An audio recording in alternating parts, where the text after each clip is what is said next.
হরে কৃষ্ণ। ভগবান গীতায় বলছেন জানো, বহুনাং জন্মনান্তে জ্ঞানীনাং মাং প্রপদ্যতে। সপ্তম অধ্যায় 19 নম্বর শ্লোকে ভগবান বলছেন অর্জুনকে, বহু বহু জন্ম পার হয়ে যাওয়ার পরে জ্ঞানীরা, মূর্খেরা নয়, আমার মতো মূর্খ নয়, যারা জ্ঞানী, সেই জ্ঞানীদের বহু জন্ম পার হয়ে যাবে, তারপরে সে বিশ্বাস করবে বাসুদেবম সর্বম ইতি। এই বিশ্বাস আসতে তার হৃদয় বিশ্বাস আসতে বহু জন্ম লাগবে। আমরা যতই ভগবান ভগবান ঠাকুর ঠাকুর ঠাকুর ঠাকুর করে আমাদের বিশ্বাস বিন্দুমাত্র বিশ্বাস নেই, তার হাজারো প্রমাণ আছে আমাদের কতটুকু বিশ্বাস। আমাদের যেদিন বিশ্বাস হবে ভগবানের অবশ্য রক্ষিবে কৃষ্ণ বিশ্বাস পালন, ডাক্তারখানায় গিয়ে লাইন হবে না, ওষুধের দোকানে ভিড় হবে না। আমাদের যেদিন বিশ্বাস হবে সেদিন মাথার ঘাম পায়ে ফেলে যে প্রচেষ্টার পিছনে আমরা ছুটবো না, আছে আমাদের বিশ্বাস। হাজারো প্রমাণ, হাজারো লাখ লাখ। মুখে খালি বললেই হবে না, মুখে বলা যত সহজ আসলে বিষয়টা তত সহজ নয়। ভগবান বলছে, গীতায় বলছে, আমার কথা নয়, ভগবানের কথা। আমি মূর্খ মানুষ, আমার একটু বিন্দুমাত্র জ্ঞান নেই। আমি সবাইকে বলি, আপনাদেরও বলছি, ভেবে নেবেন না আমি অনেক কিছু জ্ঞানী, অনেক পণ্ডিত, অনেক কিছু, কিচ্ছু না, একেবারে শূন্য। আপনাদের হৃদয় যেটুকু অনুভব আছে আমার হৃদয় তাও নেই। আমি বই থেকে মুখস্থ করে কয়েকটা কথা বলি, এই পর্যন্ত। তাছাড়া আমার নিজস্ব কিচ্ছু নেই, একেবারে কিচ্ছু নেই। নিজের কথা আমার নেই, তার আমি বলবো কি? আমি যে কটা কথা বলি সবই বইয়ের কথা বলি, হয় গীতা, না হয় ভাগবত, না হয় চৈতন্য চরিতামৃত, এছাড়া আমার কিচ্ছু নেই। তো সেই গীতায় ভগবান বলছেন, বহুনাং জন্মনান্তে জ্ঞানীনাং মাং প্রপদ্যতে মানে বিশ্বাস। অনেক জন্ম পার হওয়ার পরে জ্ঞানী ব্যক্তি জ্ঞান সঞ্চয় করার পরেও তার বহু জন্ম পার হয়ে যাবে সেই জ্ঞানের ভান্ডার উন্মুক্ত করতে।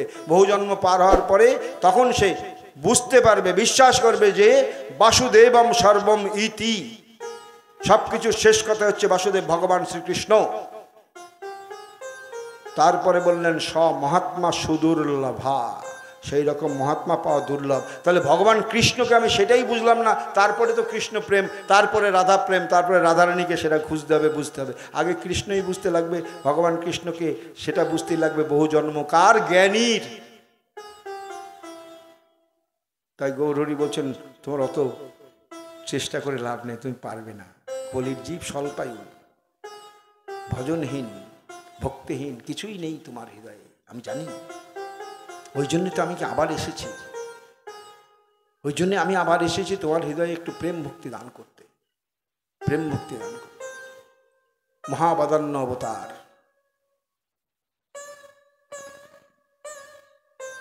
ভগবান শ্রীকৃষ্ণ চৈতন্য, সেই প্রেম ভক্তি শুরুটা করো। স্কুলে ভর্তি হও, স্কুলে যদি ভর্তি হও, শুরুটা যদি করতে পারো, তাহলে প্রাইমারি স্কুল থেকে হাই স্কুল থেকে কলেজ থেকে ইউনিভার্সিটি, আস্তে আস্তে তুমি উপরে উঠতে পারবে। উঠতে তুমি একসময় বুঝতে পারবে। শুরু করো শরণাগতি দিয়ে। কি দিয়ে শুরু করবে? শরণাগতি 6টি ধাপ আছে।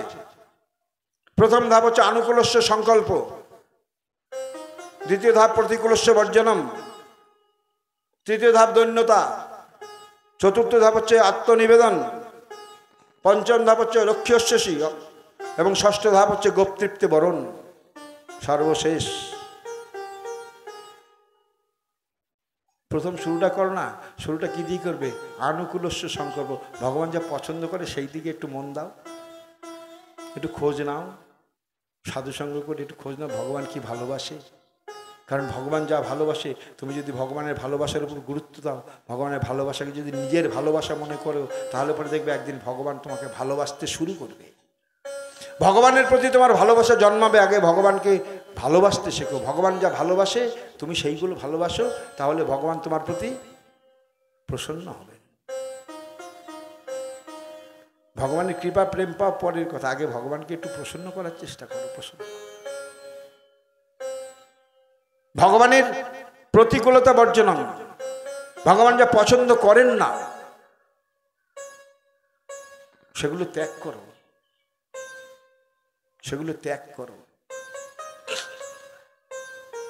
ত্যাগের একটি ভালো কথা হঠাৎ মনে পড়লো। আমরা ত্যাগের কথা বললেই আমরা অনেকে বললি, আমি ত্যাগ করে দিয়েছি গো, কি ত্যাগ করেছো? না আমি আমিষ আহার ত্যাগ করে দিয়েছি। ও ভালো ভালো, আমি ত্যাগ করে দিয়েছি। কি ত্যাগ করেছো? আমি সমস্ত সঙ্গ টঙ্গ করা, এর সাথে ওর সাথে কথা বলা ত্যাগ করে দিয়েছি। ভালো, আমি ত্যাগ করে কি ত্যাগ করেছি? আমি গৃহত্যাগ করে দিয়েছি। গৃহত্যাগও করেছে।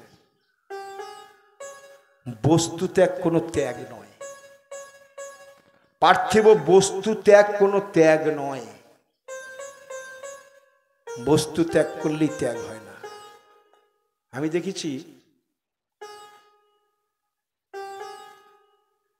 নিরামিষ আহারী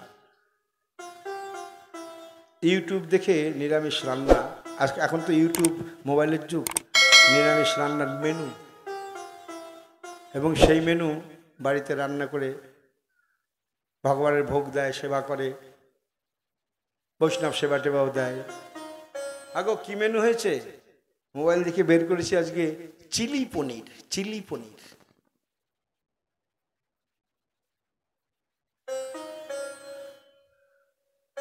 চিলি পনির। আবার দেখো এই যে চিলি পনির, যে পনিরটা, পনিরের পিসটা দেখে মনে হয় যেন কাতলা মাছের পেটি।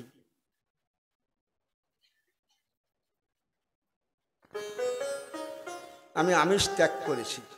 বস্তু ত্যাগ ত্যাগ নয়, মনের মধ্যে যদি থাকে সেই বস্তুর আসক্তি, আমি খাবো পনির, দেখাবে যেন মাছ খাচ্ছে,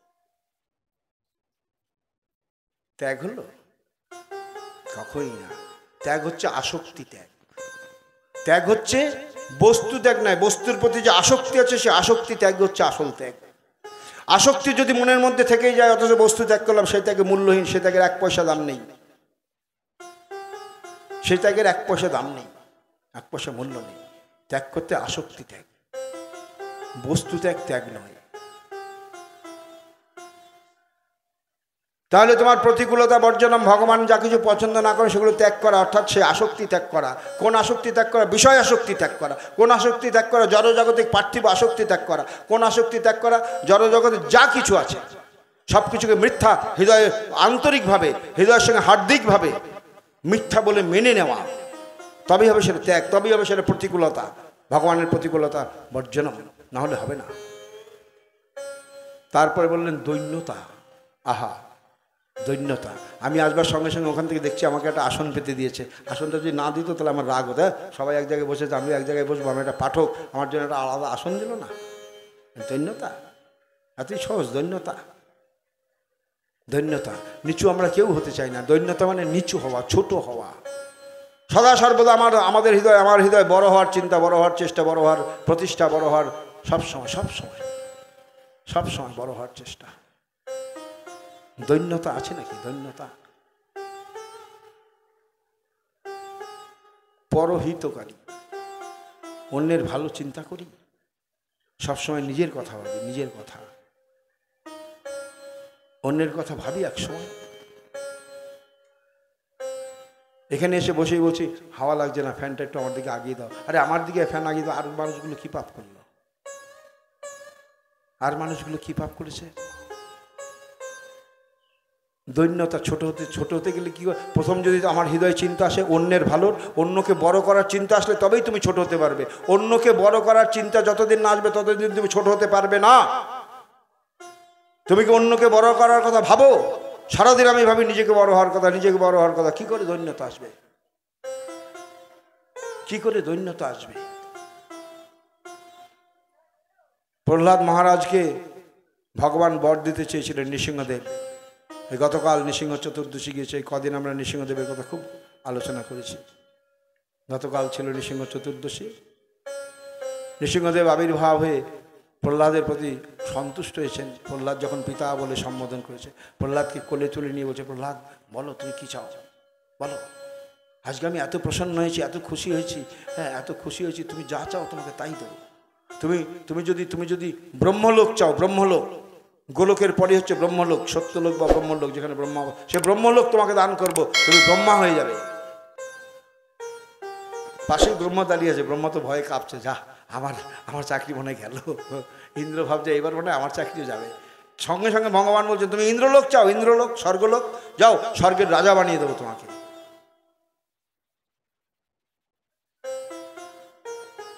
তুমি পরম পদ, ভগবত ধাম, গোলক ধাম, চলো তোমাকে গোলক ধামে নিয়ে যাব, আমার পার্শ্বদ করে রেখে দেবো,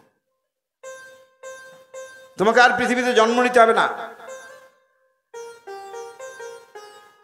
প্রহ্লাদ বলছে, না প্রভু, আমি পরম পদ চাই না, ব্রহ্মপদ চাই না, ইন্দ্রপদ চাই না, আমি পৃথিবীতে আরো কিছুদিন আমি পৃথিবীতে থাকতে চাই, শুধু তোমার চরণ স্মরণ করে আর তোমার চরণামৃত পান করে, আর কিছু চাই না।